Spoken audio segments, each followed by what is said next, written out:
खामगाव पंढरपूर राष्ट्रीय महामार्ग 548 किल्ले धारूर शहरातील सुरक्षेसाठी बसवलेले लोखंडी जाळे ह्या किल्ले धारूरच्या मुख्य रस्त्यावर मध्यभागी आडव्या झाल्यामुळे प्रवाशांना मोठा धोका निर्माण झाला आहे। या ठिकाणी अपघात होऊन मोठी हानी होऊ शकते। यामुळे संबंधित महामार्गाच्या अधिकाऱ्यांनी व या स्थानिक प्रशासनाने लक्ष देण्याची मागणी या ठिकाणी नागरिकांतून केली जात आहे।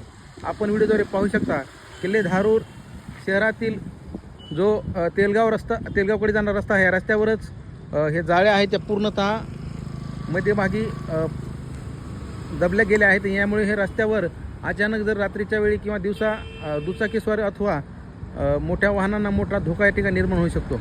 यामुळे प्रवाशांचे जीव देखील जाऊ शकतात। त्यामुळे तात्काळ याची दुरुस्ती करण्याची मागणी या ठिकाणी शहरवासियांच्या वतीने करण्यात येत आहे। यासह या शहरामध्ये अनेक ठिकाणी पाहू शकता ह्या ज्या जाळ्या बसवण्यात आल्यात त्या जाळ्या अनेक ठिकाणी उखडून पडलेल्या आहेत। संबंधित रस्त्याच्या महामार्ग अधिकारी कोणी या ठिकाणी लक्ष देण्यास तयार नाही। धारूर घाटातील तर अवस्था अतिशय बिकट बनलेली आहे।